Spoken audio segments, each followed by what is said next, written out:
everyone. Welcome to this Ptenopus conversation. Today, I have with me Yuki Ellias, the director of this deliciously quirky short film called Lovely and Tip Top, which I had the pleasure of watching at the Dharamshala International Film Festival 2024. So, thank you, Yuki, for agreeing to be a part of this. Such a pleasure.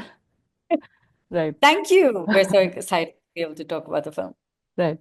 So, our current theme explores the topic of labor of art, and we thought Yuki's film really speaks to this theme because it is also, in its own way, trying to explore this idea of creative labor in a system which is obsessed with uniformity and conformity. Briefly about this film, this is about this very lovely and energetic woman called Lovely. Yeah, oh, lovely and energetic woman called Lovely in this very funny dystopian town. She's she owns a lingerie shop. She's hardworking and in her own world, but there is a certain ministry of belonging that seems to be after her. And yeah, we'll talk about the film. But before we begin, I'll just give a brief introduction to Yuki and her work. So Yuki is an actor, director, and corporate coach, trained at the Jacques Lecoq School and the London International School of Performing Arts. She's performed widely in India and across the globe, be it playing Hermia in A Midsummer Night's Dream at the Royal Shakespeare Company, or an out-of-luck crook in Basti Mein Masti in a packed neighborhood in Mumbai. Yuki's love for performance shines through all the characters that she embodies. Her notable works include Hello Farmaish, a play about a group of women running a community radio station and dreaming of space travel, an award-winning solo show, Elephant in the Room, inspired by her obsession with the elephant god Ganesha, and of course, her short film Lovely and Tip Top, which we are going to talk about today. She's also the founder of the production company Durse Brothers. Right. So again, welcome. Thank you. Okay. So the first question, which comes from like basic place of curiosity, is why lingerie? I mean, of course, I could read different layers to it as an audience, maybe, but like, what inspired the character? So the character was born first. I had this mask that I had Okay. got from Europe. Okay. It's a mask in which was trying to create a character for Hmm. a stage show. So my Okay. background is theater, Right. performance, physical theater. Hmm. And when I was building this character and trying to figure out who she is, we often build a character thinking about what they do, what's their possible job, where are they located. And so I was thinking of a profession for her, and a lingerie shop owner was a fun idea that came to me. Eventually, of course, I didn't do a stage show because it hit the pandemic time. And so a friend said, "You can't make theater anymore. You think maybe a short film." And so I converted it for a film character. But in my family, my grandfather owned a little haberdashery, a store which sold embroidery thread and needles, and they also sold bras. My dad used to work in that shop, and we Hmm. had grown up hearing many stories about, the fact that he could tell someone's size, a customer size, from the way they just walked in, didn't even have to ask. And we'd heard all of these little charming stories about selling lingerie. And so I think it was something that was bubbling at the back. Hmm. Right. Some Yeah, so especially that scene where the man walks in because he has to buy something for his mother. I think that was quite hilarious in its own way because we've all grown up with our own experiences of walking into a shop to buy a bride. A lot of I yeah, I mean, what fascinated me actually was like I've never been embarrassed about it, but I thought it was a great talent where they could just look at you and say, what your size was. They do, and yeah. Actually, even when I go to buy lingerie, I feel like they know our Yeah, size. yeah, They're asking in this kind of functional way because it's good to ask. But every lingerie store that I have been to, mostly growing up, has always had men oh, yeah, selling yeah, me yeah. lingerie. Especially And small towns and all, you would have mostly men selling them. It's even in Bombay, yeah, its sleeve was always men. Now I yeah. see that there are women in there as well, but yeah, mostly for Right. these ladies' items. Like even if you go to Uh-huh. a chemist, And, there would be this slight embarrassment about asking for your Mhm. pads or asking for this. And there's always a male chemist in there. And so it was fun to reverse it, where Right. there's a female lingerie seller this time and Mhm. a man who's got to pick up lingerie for somebody at home. Right. Uh, about the theme a little bit, of course, I mean, watching the film, there obviously, I mean, your mind makes the connections with, let's say, certain news that we come across on a daily basis about identifying shops, and we know the kind of things that are happening. So, especially that scene where, they say that, oh, we'll mark your shop with the turmeric sign, because of their own logic. So was that also something at the back of your mind while you were writing it, or let's say, how did you come about the Yeah. theme? Um, I really did start with the character, and I always like to start with a fun premise. I'm not really thinking about um, the serious theme Mhm. always arrives a little later. I always start from a place of something fun and quirky because Mhm. that's how I am. But I guess inside of us, things are happening. We're responding. We're being Right. affected by the world, what is happening, and so once you start from a fun premise, the what happens to your characters start to take on those turns, and you then realize that what you've been thinking about in the serious part of your Mhm. life is going to start to affect your work, even if your work has a base of humor in it as Right. well. So yes, I mean, I was affected by many things. The story is of belonging and unbelonging, and who gets to decide whether Mhm. you belong or not. I've grown up in a mixed family where often were told by others that you don't belong here. For various, each community, Right. discards us on either side. So I've grown up with that. And of course, before the pandemic and before I started writing this, we were, of course, in the throes of the laws that were coming in to check on your Mhm. citizenship, to check on your belonging, to, what constitutes that. And so it was a lot that I've been thinking about for a long time. Right. And But it yeah. wasn't my start point. Okay. It Yeah. just came. Right. Yeah, I guess that happens if you have these things at the back of your mind, somehow they'll make their way to, whatever thing that you're creating. And connected with it is this like observation that I had was I loved how these characters were so nonchalant of whatever was happening around them. I mean, of course, they were affected by it, but I think it comes out really beautifully in the last scene where Lovely and her new sales boy, they are visibly disturbed, but there's also this thing of just that we'll keep doing what we do, and I thought that was like the perfect sort of rebellion one can come up with, that no matter what, you wake up next day and then you just go on about it. So yeah, so as an artist yourself, making the work that you do at these times, like how much of yourself that you see in Lovely? I guess it's more or less a question that I mean, every actor has to face, but yeah. But I thought it was, yeah, Yeah. I think the end, which is what you're talking about, how we end stories um, has always been a debate for every piece of theater that I've made. right. And because when it's theater, often you can choose to change your end after a show.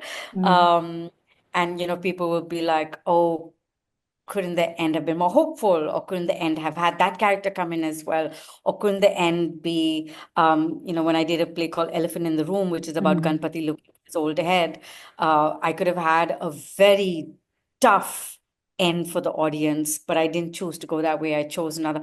And you can really debate how you want to leave your audience with. And with the lovely and tip top ending, I did want to, she's had that experience with the mm, Ministry of Belonging. And I did want it, I do feel that there are so many people in our country that, they don't want this to happen. They want to live as good mm, neighbors. They want to live with community. They want to live with diversity. They just want to get through their day, right, work, on their living, have a nice, peaceful life, and do it together right. where they're not seeing these problems. They do not see, the divisions. Right. And I did want to end with that in this choice of this film. And I think, we don't answer what happens to Lovely, Mm. but I did want to end that there are the good folks and there is community. Mm. Uh, that is, we'll see. And if there Right. was a part two to the film, we showed the film in Taiwan, and that was the first time I screened the film ever. Mm. Was in Taiwan in Mandarin subtitles, and the audience was really curious. Like, Yuki, if you do Yeah. a second of the film, what would happen then? Oh And yeah, yeah, that'll it be was fascinating. their thoughts. Yeah. But I like it also the way it is. It just gives you, you can think about Lovely's You life have to any think way of, you want yeah, to. because it could go in still so many ways. It's not a pat answer. Right, right. Yes. And something about the location, if you would want to talk about that, because I think that was Sure. also very interesting, especially that journey that you make to find the people who did not make the uh, panty for this wonderful bra. There's a theme of matching underwear and a Mhm. piece that does not have its match. Right. So I was in Landor during the pandemic, Mm. and I was living there by myself in a little guest house called Doma's Inn, and that's where I wrote the screenplay, the story. Mhm. And while I was there, I used to have somebody on a bike who used to take me Mhm. driving around to see Landor and outside and the forests and all. And actually, it was through all of that and walking the streets that I found all the locations for the film. And the writing came really fast because I found all these spaces and the scenes just. I wrote this very quickly. I must have written it in about 2 weeks' time or something, Wow. where it just like poured out. Mm. And then I contacted an actor from Dehradun, and she said, I'm coming up. I'm going to meet you day after tomorrow. I told her about the story, and she said, let's do this. Let's make this into the film. I will help you with the dialogues. I'll translate whatever you've written, build it with you, and we'll make it happen. So she really was like, let's do it. And so I just kept wrecking the spaces around Landor. So what you see are spaces, and there are a lot of non-actors who are in the film, who are just excited actually during that pandemic time. There were so many businesses that were shut. So the main shop, the tailor shop, they were really happy to have us rent their space for a week to shoot in. They would make us lunch and dinners. We had the garage across the road. So, really, like that whole neighborhood of shops Yeah. joined us for the film. And Mhm. that is a village. One of the scenes where the bra makers, the feather Mhm. bra makers, is about 3 hours out in the in a tiny village in Uttarakhand. We got help because there was an NGO who ran a school there, and we Right. just went there and we said, anybody above so and so age, would you like to act in our short film? I explained the story to them because it is a bit of a ridiculous story, and I wanted them to be okay with it. I told them what the dialogues are, who Lovely is. This is about lingerie, and they were just giggling and laughing, and they were so happy to act. And we just created a little band together of these men, and they just had a really good time acting, possibly for the first time in front of a camera, and that That was scene fun. was lovely with the old men just agreeing that yes, we should have made the panty as well. Right. Uh, one thing I found very fascinating was the shoreline as a choice for the Yeah. setting up of the Ministry of Belonging. And I was thinking, like you want to read a lot into it. And I'll just say what I thought about it. Like, to me, it seemed, in a twofold way that, power reaching a point where it could be sort of washed away. There's always an edge when there's an extreme. And the other part was art reaching a point where it could either succumb to power you know, uh, or just be washed away, something like that. So to me, it Yeah. seemed like that somewhere this whole idea of being on the edge was always playing in my mind when I was watching that scene. But yeah, about that setting. This idea was given to me. I was thinking of setting the Ministry of Belonging in a quirky government kind of space, and I was breaking my head as to where I find this place again. And I have a friend called Rubias, who's a wonderful DOP. And I was talking to him, and he was giving me suggestions of, Mm. again, surreal Right. places and locations and architecture for the scene. And then after that, he suggested to me a kind of a no man's land Mm. location. And I thought that was brilliant because it's so weird. It's in a no man Right. land space. And from there, I thought of the Rann of Kutch Mm-hmm. um, space because he gave me a reference that really looked like it was the Rann of Kutch, like all white salt lands um, with nothing, no building around. It could be so surreal and eerie. And that was hard to pull off. And so then I thought maybe a beach, an empty beach is Mm-hmm. something I can find near Bombay. And I managed to do it there.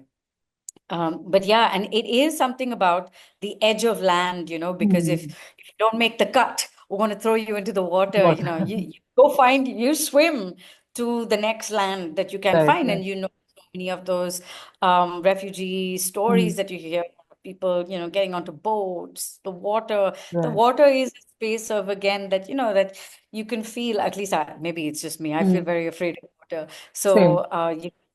same.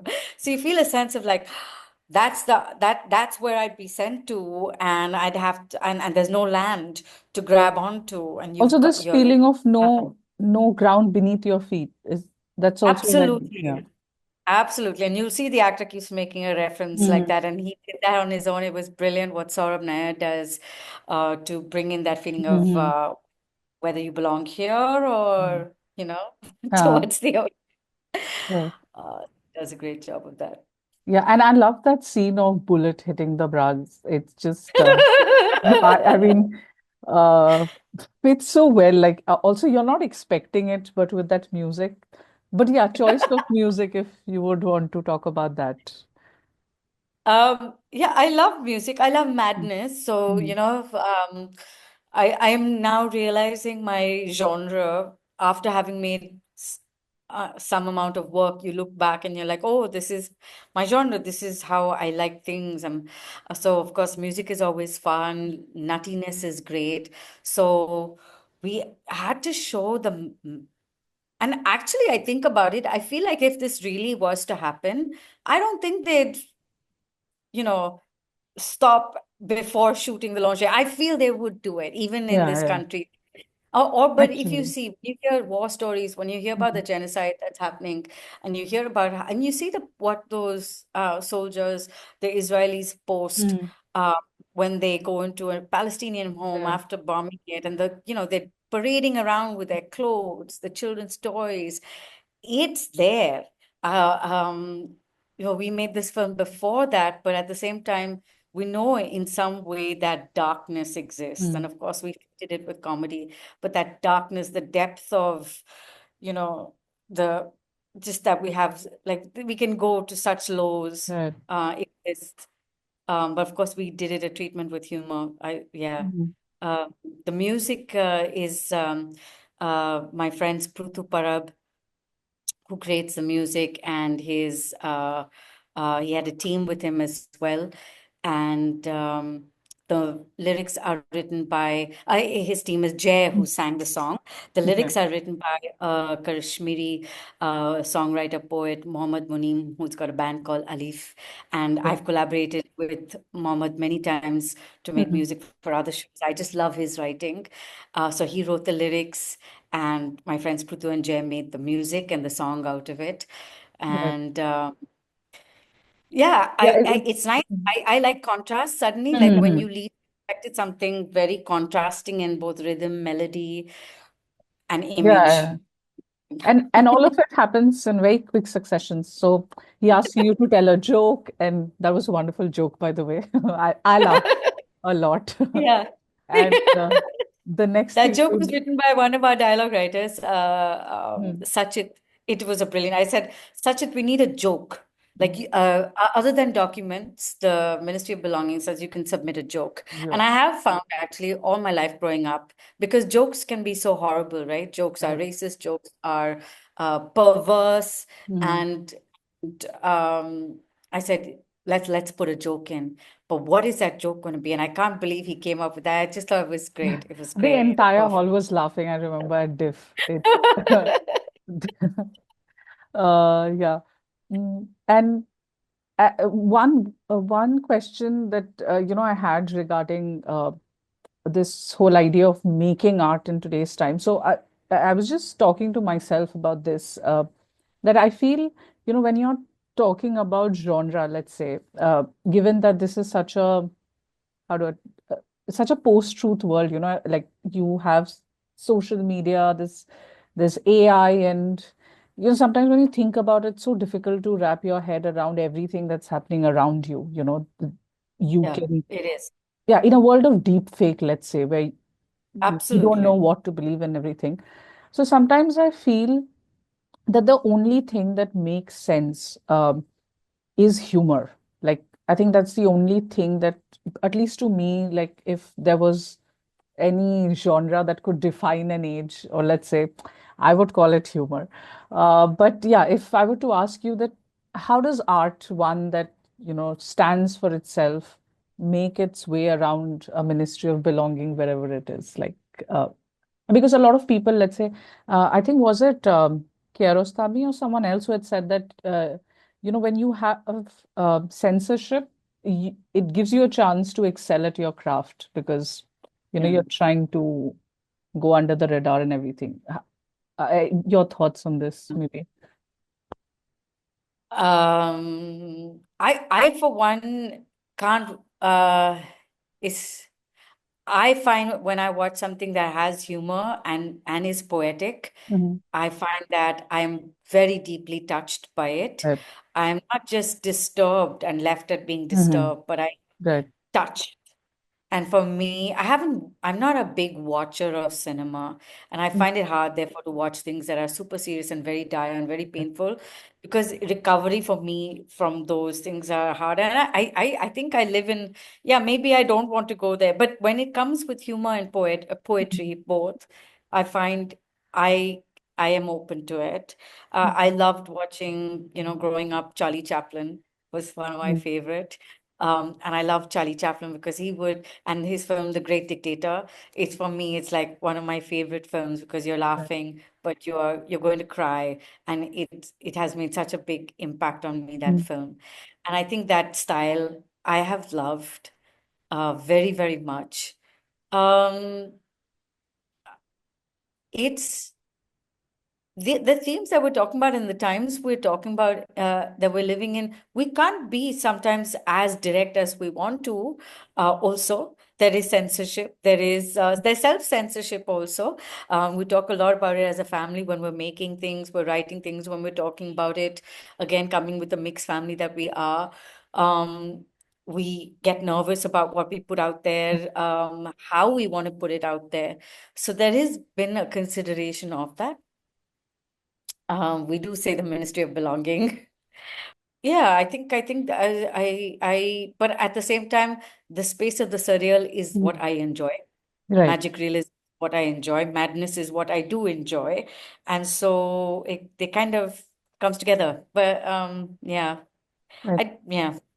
I cannot talk about it in a big way like what is art because I think I go about it in a very I really pursue these Mm. things with a more like uh there's a story I want to tell and this character Mm. in it. And I really start from a playful point and just to entertain myself more than anything Right. and to pursue a craft as a project for Mm. myself. So I'm not thinking of it as on the big scale of like what is the art doing. Mm. But it is, I guess, the processing after you've made it that we start to think about, you know, this is a way of processing perhaps what Right. is happening to us.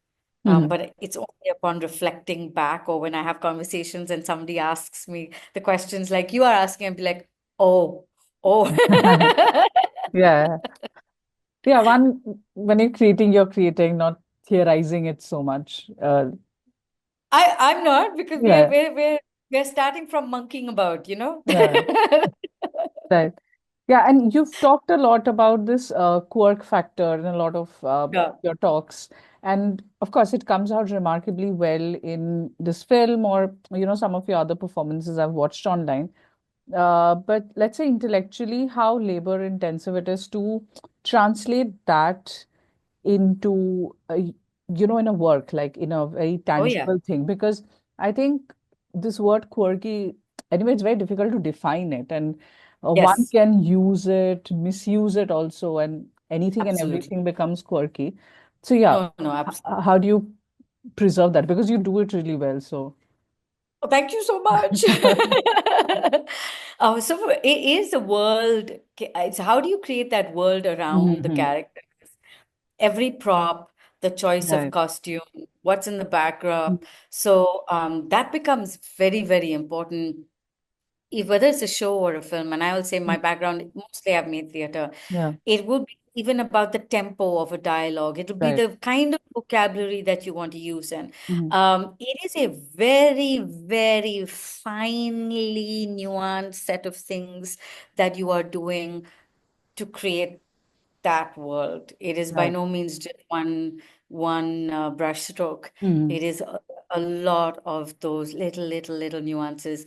And I think working with Viraj Singh as a cinematographer in this film Hmm. was useful for that, because he is able to do that with the camera, with some of the movements in the camera, or just the framing as well. Right. So, so that was fun to have. But it is in every detail. Hmm. It'll be from the line, the sentence, the rhythm of the sentence, the Right. words, image, like I said, every prop, the color of the Hmm. prop, all of it is important. Right. And another thing I found very interesting when you were talking about this idea of random, purposeless dreaming, which is, yeah, I mean, a lot of us do it, but some are able to go ahead and, to the next step, let's say. So, Yeah. do you want to talk about the challenges that you grapple with when you're actually creating something? Because that dreaming phase is great when you in your head, you're Yeah. like, yeah, even, this zine that I'm working on, and I'm like, oh, I have this figured out. And when I'm doing it, it's just, how is this not happening the way I was thinking of it? So, yeah, if you could Yeah. talk about that stage. I think when the first time we're starting to make work, I think I realized that there is a big gap between what's in my head and what's the output. Mm. And to understand that is one, then to understand that what is it that closes that gap. Right. It can be skill, it can be experience. Hmm. Skill you can learn along the way. Experience comes from doing things and messing up several times and forever. But the experience of doing is important. um, I think the most important thing is to break down into action, Right. and you do your best to like plan well, which I never knew was important for filming. Mm. I've learned that now, and plan, prep, and I think that's going back to random purposeless dreaming. You have an idea here. Mm. It is going to be very different in the output, and sometimes Right. that can be okay, but you Mm. have to work super hard Right. with as honesty out there. Don't bullshit yourself. Mm. Uh, when it comes to the action, you just have to break it down. You have to execute. You bring the best. There are so many variables when it comes to film, especially that I realize compared Mm. to theater. Things can go in any direction. The scene, the editing, and it is very, very, very hard. Mm. And to know that it's a very hard process, Right. and you get to it. And once you get to the end, I don't think I can guarantee things work out well. Mm. The first draft of my film, I had an editor tell me that, no, I don't think you've got a story here. So you can lose your own self. You can lose trust in your own project because somebody outside says you don't have a film, and then you go to Right. another editor, they say, yeah, you got a film. It's going to Mm-hmm. happen. And that's what my second editor, Nandini, did. And she was Mm. like, yeah, there's one scene you need to shoot, Yuki, and you've got a film. And I was like, tell me what it is, I'll go shoot it. And she Mm. just bridged scenes for me. And she's like, you know what, 5 Sundays, 6 Sundays, I should finish your film. I was Right. like, thank you. So these are those variables. Those are one of the challenges. The Mm-hmm. second challenge is when you do something new for the first time, and making a short film for me was the first time. Mm-hmm. A lot of you have to ask people for a lot of help and advice. Which advice do you take? Mm, How much of your own director voice should you trust for yourself, and how mm, much do you give that trust to others? And that is always like this, and that was scary for me right. because some people say, take out these two scenes and just enter here, take Mm, out that scene. And they will say it with so much surety because they have, given feedback to films all their lives. But then you say, no, I'm going to do it. I'm going to have it. And somebody will say, make the song shorter. And I'm like, no, no, no, no. Cut 15 minutes of your film. I'd be like, no. So, and other things that they say you take on board. So that is a really mm, big challenge is that process when, especially you're doing something for the first time. right. Um, and that, yeah, that Mm, is a process. So right. those were actually the Mm, bigger challenges. yeah. And also, I think one of the things I've, sort of learned over time, earlier I used to think, oh, you have talent, you have ideas, you make something. But I think more and more I'm realizing how important discipline is just to keep doing that same thing and Very perfecting important. it. Like even, It is yeah, everything. yeah. I was a lazy artist, Pritha. I just acted. I was an actor. And acting, I think, is quite because one is that we're good at it. So, Mhm. it's not like something you have to, I mean, you work hard for your part, but it's still not as hard as I think when you're directing or when you're producing and the stakes are so Yeah. high and the the amount of responsibility and the Mm. planning and the breaking down. So, but you can only become that maker if you are very, very disciplined. And that again is like you have to whip yourself Yeah. to Yeah. get out of the lazy mode and be doing.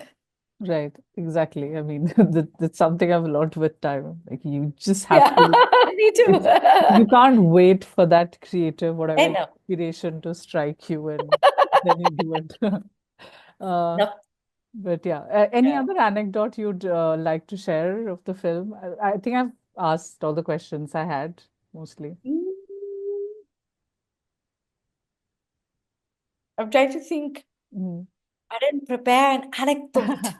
Oh, no, but it was Mm, I have to say the making it the first time, mm, and without any crew, because we only had our cinematographer who was Viraj and my very good friend and theater partner called Nilu Sagar.